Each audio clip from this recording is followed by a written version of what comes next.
So, today we're gonna talk about something. I don't know what I'm gonna talk about, but I guess I'm gonna start with a bit of Reddit, and this then probably is gonna lead to something else. As you can see, the whole camera angle is a little bit different once again because I'm not standing anymore. I have seen that, I think in a corporation and or in a, with adding a relatively low calorie diet that I've been on, pretty much excluding fat, which I'm gonna talk about a bit later on, it's been a bit too much. Like, I have noticed my eye spasmatizing, I think it's called. I don't actually know, but some weird muscle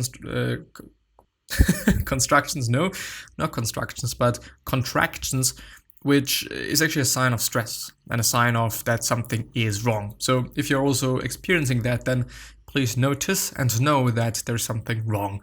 I've somewhere read that, I don't know when, I don't know how, but yeah. And today is a little bit of a cheat day, therefore, which is going to include quite some fat and also some carbs, some things that I am normally not eating. And I think then, I don't know if I'm gonna have the calories a bit higher there just from this point on, or if I'm gonna just lower them and use this day today and actually also tomorrow probably as a way to kind of diet break a bit, so that I can just then lose some more fat. I at least hope, but I'm gonna see, and I'm gonna also see that what happens when I'm having a little bit of just fat still. But still excluding some of the carbs that I'm intaking, which is probably going to be the oatmeal. I'm not going to eat it, but I'm still going to try to have my proteins relatively high, and definitely also the fat a bit higher, because the thing is, the fats are also good for your mind and for your brain. And yeah, I don't know, this might have also been it, why I've been a little bit fatigued and really short of temper, which is not amazing. But yeah, this is my day one, and not a one day anymore. I will change my life for the better. Actually, a lot of people saying that, but I am actually never quite sure if they've also done that, which, not that often is the case, unfortunately. But yeah, anyway. I set the goal to invest $2,500 for the year in the stock market after never having more than $300 saved in my life. Today I have $2,400 invested, and I have 4 more months before I hit my year mark. I have never saved this much, and I feel really proud of myself. Watching my money grow after never being able to save is a huge deal for me. I know for most of you this isn't a big deal, but I just wanted to say how proud of myself I am, and I'm raising my goal to 7.5 in the next 12 months after I hit my year on my first goal in March. I think it is amazing. I definitely have some excess money at this point in time, actually just really a lot of excess money. And I should also kind of think about investing in the stock market, especially at these times where prices are really fucking low, because companies are, dying. Well, not all companies, but quite a lot of companies, I would say. I don't know, but I'd argue. So yeah, I think it just really makes sense to invest now, and it's probably gonna really be a nice thing, or you're gonna be in a pretty good position the next year. Like today and next year, things are hopefully gonna be better. Things are hopefully gonna be quite amazing, to be honest. And I don't know, like, maybe the next video is going to be like, wow, okay, this is a message for me in 12 months. But actually be quite interesting, just see what I said there, but I just know that I wouldn't remember that.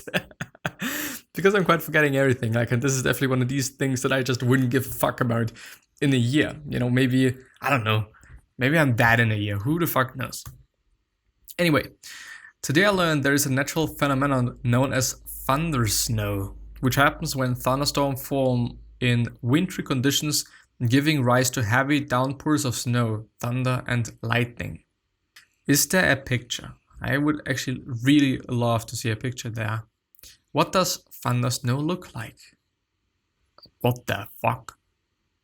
See. CNN cameras in Kansas capture thunder snow. Let's see. Yeah, I don't give a shit.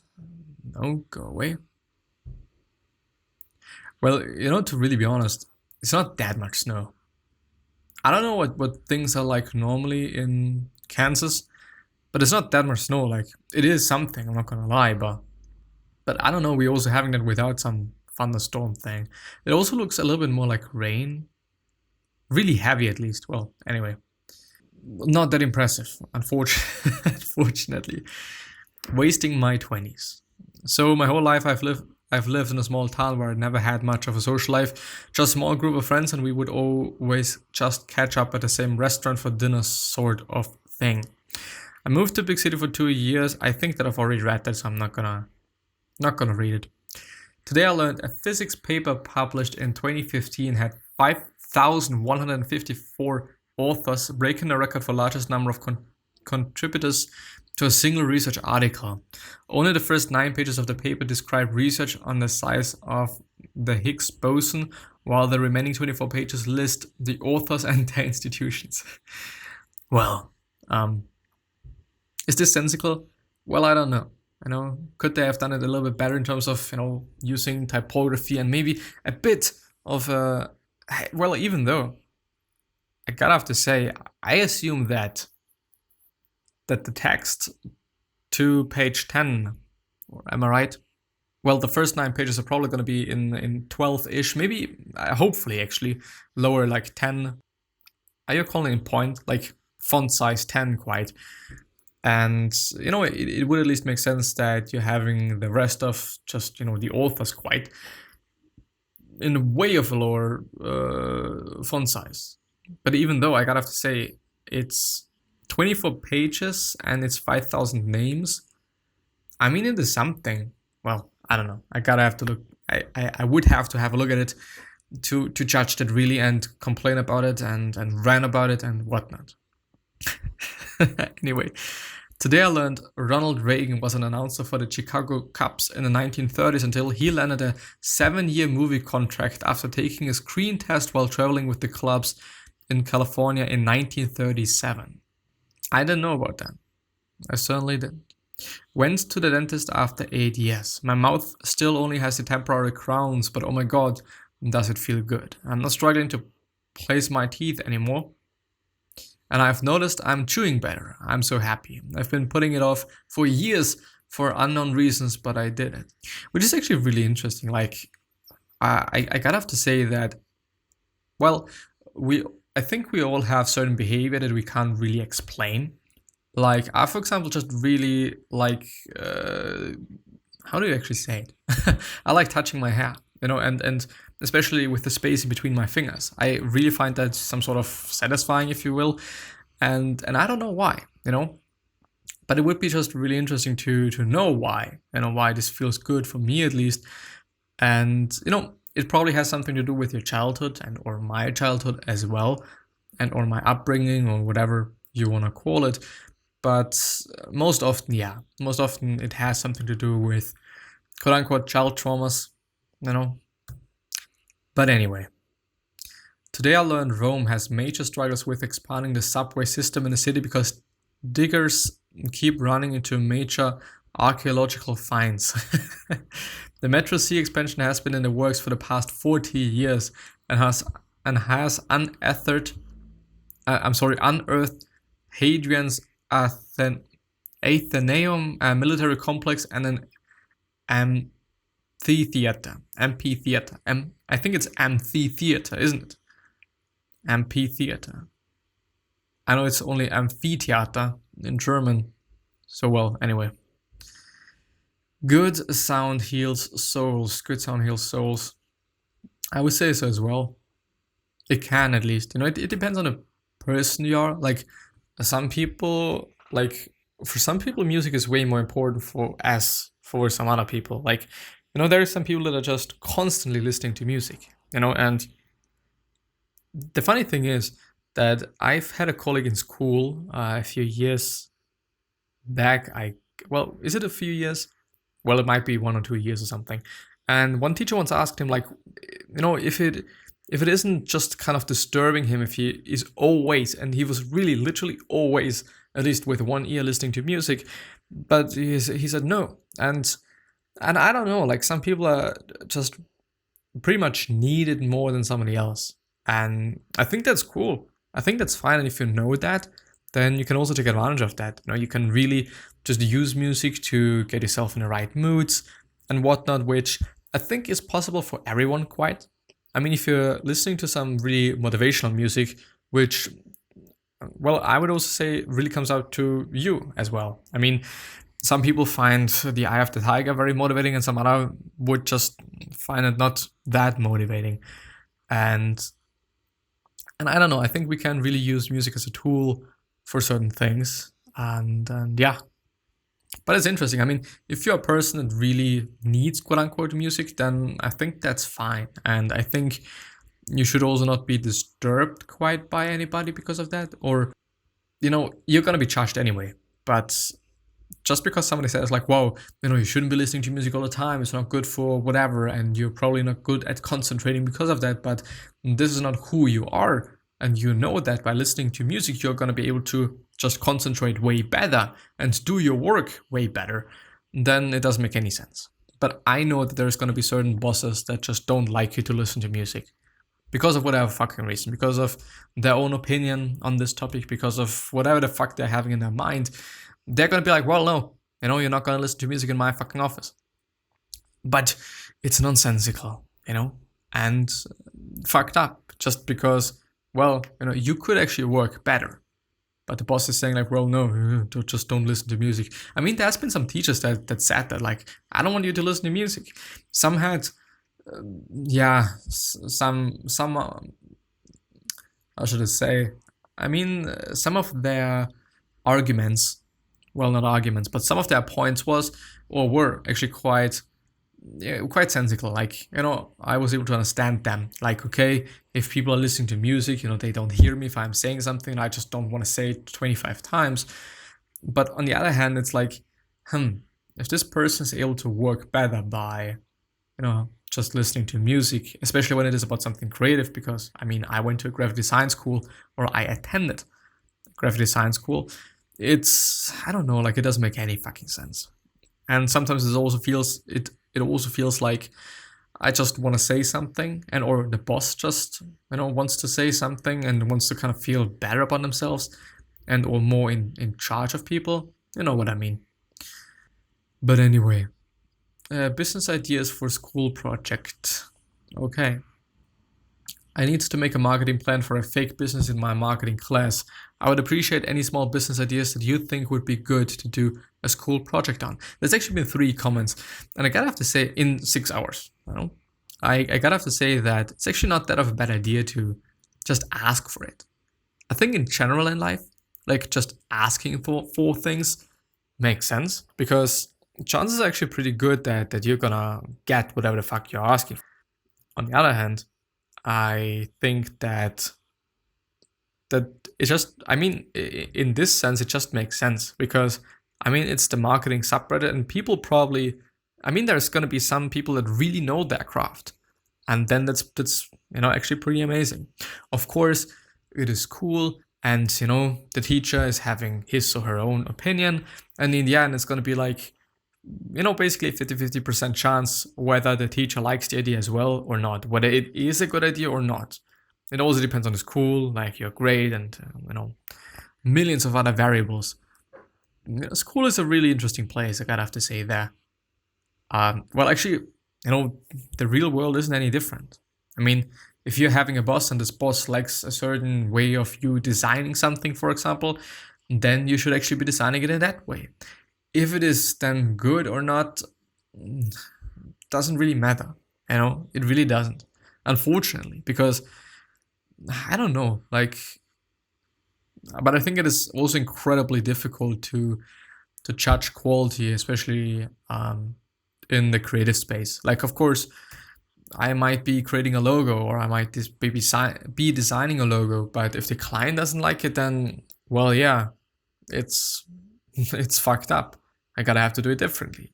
Even though it looks cool, I think, and even though my boss also thinks it is cool, but if the client says like, I don't really like it, then it's either like you can sell it, like, okay, this is why I have to sign it, this is the reason behind everything I did, and I mean, there should be a reason for why you did certain things, and there should be a plan behind that and whatnot, so that the client also understands it. But on the other hand, I think a lot of companies and or maybe clients just really put way too much weight onto or into their opinion instead of just focusing on the customer. Like, okay, what logo would the customer like to see? What am I communicating with this logo so that the customer can, I don't know, orient? No. Well, yeah. Anyway, him or herself. Like, yeah. Life is an interesting thing.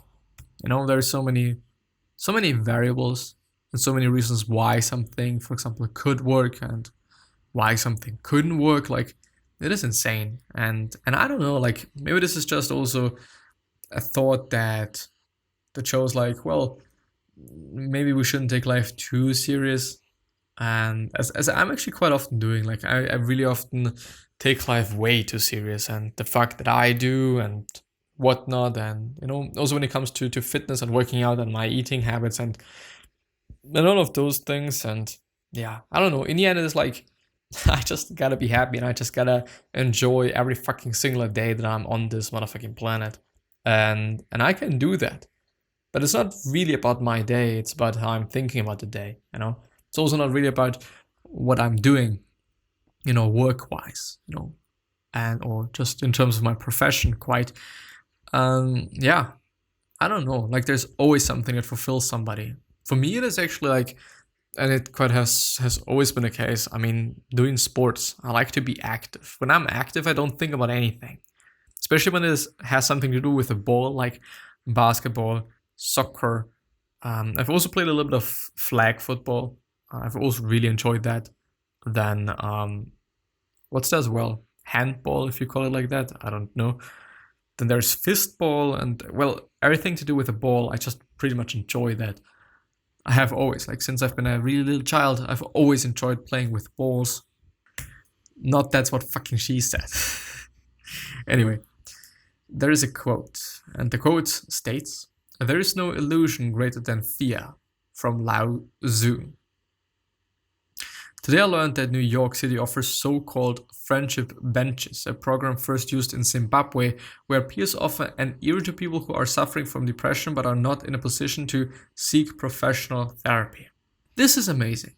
I mean, and he kind of looks like one of these people that encounter you on the street and trying to sell you some fucking donation thing or something, which, a few thoughts on that. The thing is, I think it is a cool thing. I mean, when it is about Greenpeace, when it is about some other thing that I think is that makes sense, good organizations. I think it is a cool thing that they're doing it. But the problem is, when somebody encounters me and asks me whether I want to donate to something or not, then 99.9% of the time I'm going to say no. Just because, first of all, I want to look it up for myself. I want to get the information just from the internet or from any fucking other source, but not this person that is working for the corporation. Because of course, this person is going to tell me all the good things and all the amazing things about what they do and what they don't do and whatnot. But yeah, let's see what the third parties are saying, about this company, about this organization, about this whatever. And always, I feel like they are wasting their time. They could be talking to somebody else instead of me just because I don't give a shit. I just really don't. If I'm donating something, and if I'm donating to charity, I look it up on my own. I just want to get my own information, and then I'm going to seek the best charity for myself. Like, yeah.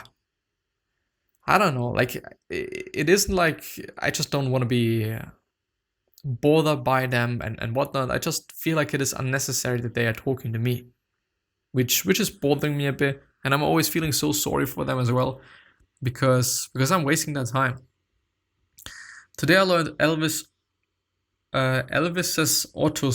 autopsy revealed morphine, demerol,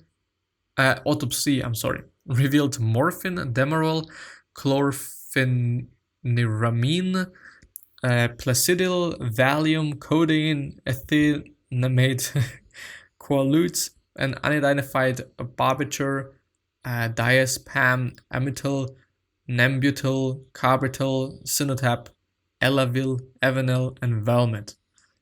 A lonely life ends on Elvis Presley Boulevard. There is actually an article in some newspaper. I don't know which newspaper. But yeah, gonna end the episode there. So yeah, I wish you the best health, of happiness, and all success, and also hope that you're gonna remind yourself and you're gonna be remembered, which basically means your legacy, and basically means just being a nice person and then being remembered as a nice person, which is a pretty fucking cool thing as well. 3 other questions that I have you are why are you here? What are you trying to change, and what is bothering you the most? These 3 questions. Hopefully going to show you your purpose and maybe even a business idea, which is a pretty fucking cool thing as well. One last idea that I'm having you is, what could you essentially say to another person that is indeed going to change their life? Because I totally believe that we all can say something and we all can communicate something that is indeed going to change somebody's life. Which is an amazing thought if you think about it. Like, you can change somebody entirely. And yeah, with that being said, I really hope that you're well off, and I hope that you're taking care of yourself, your family members, and all of your loved ones and friends. And I'm going to see you the next time. So bye-bye.